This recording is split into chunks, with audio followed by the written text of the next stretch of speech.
I never believed my life would become this complicated. When I married James, I knew I was stepping into more than just a romantic partnership. I was inheriting a home already shaped by another woman's absence. His late wife, Caroline, had passed away 2 years before I met him. Her name still lingered on picture frames, in the hesitant pauses in conversation, and especially in the eyes of her son, Ryan. Ryan was 16 when I moved into their home. He was polite, distant, and startlingly observant. He didn't rebel, didn't shout or sulk. He watched. At first, I assumed it was grief, and perhaps some quiet resistance to my presence. I tried to bridge the space between us gently, offering to cook his favorite meals, asking about school, never pushing too hard. Most days, I received only nods in return. But silence has a language of its own. Over time, I began to notice the small shifts. A plate washed and dried after dinner when I hadn't asked. A door held open longer than necessary. A gaze that stayed too long and broke away too fast. It unnerved me. One evening, James left for a conference out of town. Ryan and I were alone for 3 days. I thought nothing of it. I had become comfortable in the house, and Ryan, now nearly 18, had grown more civil, more relaxed around me. But that first night, as we sat across from each other in the softly lit kitchen, eating pasta I had made with too much garlic, I caught a glance from him that I couldn't unsee. It wasn't inappropriate. Not outright. But there was something behind it, something I didn't yet want to name. "Thanks for dinner," he said, quietly, his voice lower than usual. I nodded, pretending to focus on the wine glass in my hand. "You're welcome." He stayed seated even after his plate was empty, just watching me, his expression unreadable. It was the first time I truly noticed how much he'd changed. Broad shoulders that filled the chair differently now, the line of his jaw no longer soft, and his eyes, those same piercing blue eyes that had once avoided me, now held their ground. I cleared my throat and stood up to take the dishes. "I'll clean up. You can go relax." He didn't move. "I don't mind helping," he said. And he didn't wait for permission. He stood and started gathering the plates, his hand brushing mine as he reached for a fork. The contact was brief, accidental, but it lingered longer in my mind than it should have. We washed dishes side by side in silence, water running, plates clinking gently. Our hands moved in rhythm, but my mind raced ahead, imagining things I shouldn't. I tried to shake the thoughts, blaming the wine, the solitude, the memory of the look in his eyes. As we finished, I turned to thank him, but he was already watching me, standing close, too close. My breath caught in my throat. "Good night," I whispered, my voice barely audible, and I stepped away quickly, retreating to my room. But long after I closed the door, I could still feel his presence. And somewhere deep inside, I knew this was only the beginning. The second morning began in silence, broken only by the soft hum of the kettle on the stove.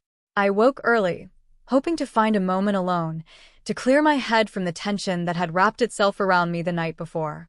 But when I stepped into the kitchen, Ryan was already there, barefoot, hair tousled, pouring cereal into a bowl like it was the most natural thing in the world. "Morning," he said without looking up.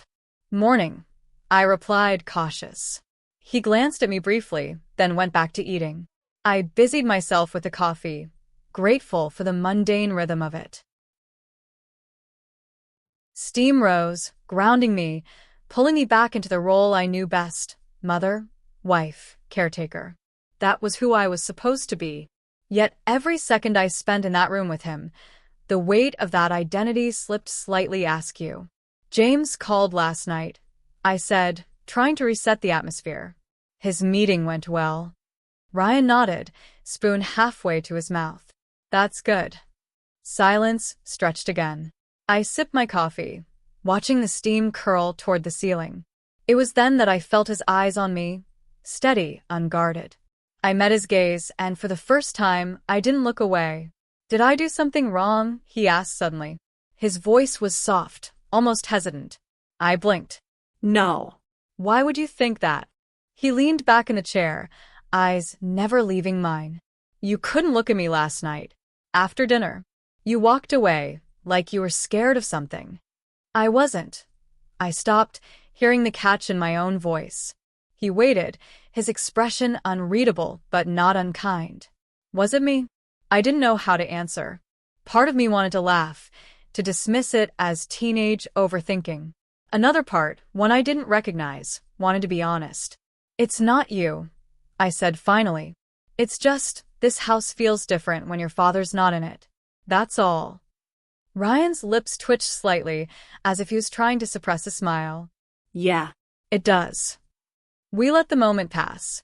I turned away, pouring a second cup of coffee I didn't need. But I could feel his presence behind me, still, steady, like gravity. I told myself I was imagining it, that I was the adult, the mother, the one who should know better. And yet, later that day, I heard a knock on my bedroom door. I'm heading out to meet Dylan, Ryan said from the other side. Won't be long. All right, I called, relief washing through me. Maybe space would help. But when I opened the door to say goodbye, I found him standing there, hands in his pockets, hesitant. He looked at me for a moment, then said, "You're different when Dad's not here." The words landed between us like a confession. I wanted to deny it. I wanted to slam the door shut and hide behind normalcy. Instead, I whispered, "And you're not." His eyes widened slightly. Neither of us spoke after that. He turned and walked away, leaving me in the doorway, trembling. And I realized something terrifying. I wasn't just afraid of crossing a line. I was afraid I already had. The next few days passed quietly. Too quietly. Ryan didn't mention our conversation by the bedroom door, and I pretended nothing had changed. But it had. Something in the air between us had shifted, like a hidden current pulling us closer, even as we tried to move apart. That evening, the rain came. Soft at first, then relentless, pounding the windows like a heartbeat too fast to calm. I had lit a few candles in the living room, the warm flicker dancing across the walls while I sat curled on the couch, a book in my lap that I wasn't really reading. I heard Ryan come down the stairs, his footsteps hesitant. He stopped at the edge of the room. "Power might go out," he said, looking at the ceiling. "Storm's getting worse." I nodded, setting the book aside. "We'll be fine." He hovered a moment longer, then crossed the room and sat at the far end of the couch. The cushions dipped under his weight, and I felt it, not just the physical closeness but the weight of his presence, the awareness of each breath he took, each glance he didn't quite hide. "Can I ask you something?" he said after a pause. "Of course." "Were you happy before you married, Dad?" His question caught me off guard. I turned to face him, meeting his gaze. "I was content," I replied honestly. "But I was lonely. And I think your father and I both needed someone to fill that space." He nodded slowly. "You still seem lonely." The words hit like a whisper that knew too much. "I'm not," I said, too quickly. Then softer. "Not always." Another silence settled in the room, this one softer, filled with unsaid things. Then Ryan reached over and grabbed the blanket folded at his side, spreading it across both of us, without a word. It was a small gesture, yet the intimacy of it nearly undid me. His arm rested just inches from mine, his warmth seeping through the space like light through a cracked door. We watched the storm in silence. But the silence wasn't empty. It was alive, dense with meaning. He shifted slightly, and his hand brushed mine beneath the blanket. Not on purpose. At least, not at first. Neither of us moved it away. A few minutes passed, just breathing, just stillness. Then I turned to look at him. And he was already looking at me.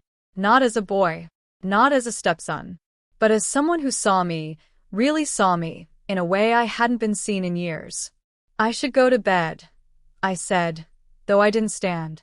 Ryan didn't answer. He just nodded once, slowly, and for a moment I thought he might say something. But he didn't. Instead, he reached over and gently adjusted the blanket so it sat more snugly over my legs. His fingers brushed my knee, deliberately this time. "Good night," he said, his voice low. "Good night," I whispered back, heart pounding as I left the room. But that night, lying in bed, I knew things would never go back to the way they were. The silence we'd shared had become something else. A promise, a question, and something far more dangerous. I couldn't sleep that night. I lay in the dark, the storm outside now a distant hum, but inside me, the storm was just beginning. My thoughts raced, each one circling back to him, his voice, the look in his eyes, the way his hand had lingered against mine beneath the blanket. I didn't want to admit it, not even to myself. But the more I tried to silence the thought, the louder it echoed. I was drawn to him. Not just in passing moments or idle glances, but deeply. Something in him awakened a part of me I'd locked away for years. A warmth. A sense of being seen and known.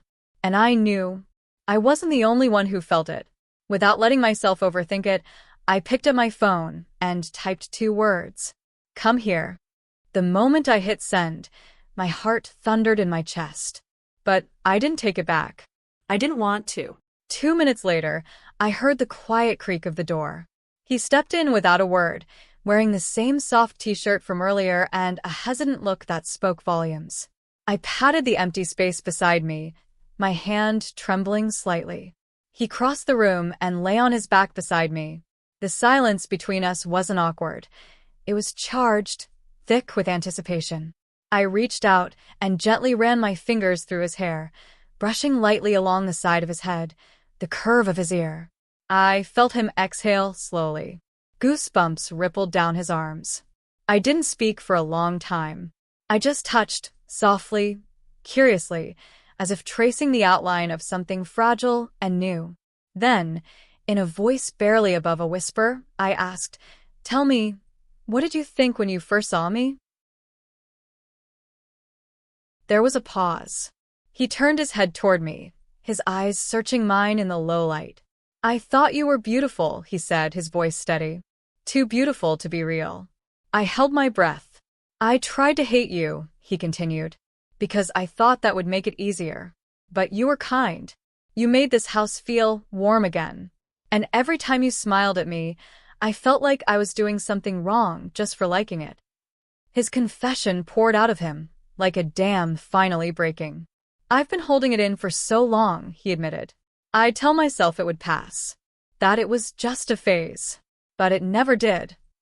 I closed my eyes, his words sinking into me, heavy and tender. The space between us vanished. There was no more pretending. Our hands found each other, fingers lacing instinctively. It wasn't rushed, wasn't desperate. It was quiet, intentional. We lay like that for a long time, saying nothing. And in that silence, everything changed. The air was still. Our fingers stayed woven together, resting gently on the sheets, and neither of us dared move, as if even the slightest shift might shatter the delicate balance we had found. Then, in a voice so soft I barely heard it, he said, "I don't want him to come back." I turned slightly, uncertain. "What?" Ryan's eyes didn't leave the ceiling. "Your husband, my father. I don't want him to come back. Not yet." He swallowed. I want to stay here like this. Just you and me. I don't want to share you with him." The honesty in his voice was raw, unfiltered. It should have made me recoil, but it didn't. It only confirmed what I already felt. That this moment, strange, fragile, and forbidden, was real. I rolled toward him, my heart pounding. His face turned to meet mine, and there it was again, that look. That same unguarded gaze from the kitchen, the living room, the edge of my doorway, but now it was even more open, vulnerable. He had told me the truth, without asking for anything in return. So I gave him something instead. I leaned in, brushing my lips against his. Softly. A whisper of a kiss. His breath caught, but he didn't pull away. I kissed him again, deeper this time. It wasn't rushed. It wasn't reckless. It was quiet and filled with every word we hadn't said, every stolen glance, every night spent pretending we didn't feel what we felt. When we pulled apart, he looked at me as though I'd handed him the stars. "I've dreamed about that," he whispered. I touched his face, fingers brushing the edge of his jaw. Me too, I said, almost ashamed of the truth, but not enough to take it back. He turned onto his side, facing me fully now. What happens when he comes back? I don't know, I said. But right now, he's not here. Ryan nodded slowly, his thumb grazing the back of my hand. Then can we just stay in this moment a little longer? I didn't answer. I just kissed him again, because words felt too small for what we had already crossed into. We didn't sleep. The night stretched out around us, slow and silent, but filled with everything that had long been buried beneath layers of silence and restraint. Until 4 a.m, we stayed awake, just talking, just kissing. His hand resting against mine, our words tumbling out in hushed voices as though we were afraid the night might overhear. There were moments of laughter, quiet sighs, long silences filled with nothing but breath. And each time I looked at him, each time our eyes met in the dark, I felt something deeper anchoring me. A closeness I hadn't known I was missing. He told me about the years he spent holding his feelings in, about how he used to feel guilty just thinking of me, until the guilt turned into longing, and the longing became something he couldn't ignore. I listened, my fingers tracing patterns along his arm, as my own heart echoed his confessions with ones I didn't have the courage to say aloud. We didn't plan anything. There were no promises made, no decisions spoken.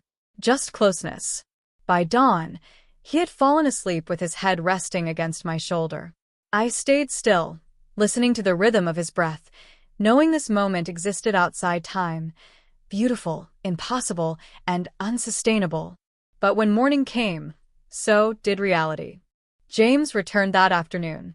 His key clicked in the lock and I froze. I hadn't realized how much of myself had shifted in those hours until I saw him standing in the doorway, suitcase in hand, his usual easy charm oddly missing. "Hi," I said, forcing a smile.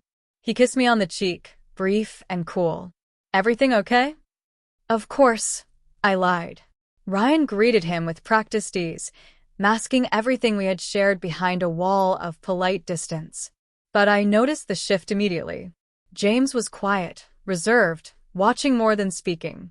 He studied us, his eyes lingering just a second too long whenever Ryan and I crossed paths in the hallway or exchanged even the most casual glance. I told myself I was imagining it, but I wasn't. That evening, over dinner, James finally spoke. "I saw something interesting today," he said calmly, setting down his fork. "Wanted to share it." He took out his phone and placed it on the table. Pressed play. At first, I didn't understand. But then the video started. And my heart stopped. It was our bedroom. From the night before. From just hours ago. Me reaching out. Ryan walking in. The kiss. The whispers. The moment that had felt like ours alone, laid bare in front of us like a wound split open. I stared at the screen, paralyzed. Then I heard my own voice, soft, vulnerable, saying his name. James stopped the video. The silence was absolute. I couldn't speak. I couldn't breathe. Tears welled in my eyes, spilling before I could stop them. I covered my mouth with my hand, shaking. I started, but the words didn't come. Ryan reached for me, wrapping his arm around my shoulders. I buried my face against his chest, sobbing, unable to face the man across the table. James stood slowly. "You too," he said, voice trembling with something far more dangerous than rage. "Need to get out." I looked up, stunned. "James." Get out. Ryan stood, holding my hand as if to anchor me. His jaw was set, his gaze steady. But I could feel the tremor in his fingers. We didn't argue. There was nothing to say. We walked out of the house together. No bags, no plan. Just silence between us and a storm behind us we couldn't undo. The night air was cold. I didn't know what would happen next. But as his hand found mine again in the dark, I knew only one thing for certain. Whatever happened now, we would face it together. And we could never go back.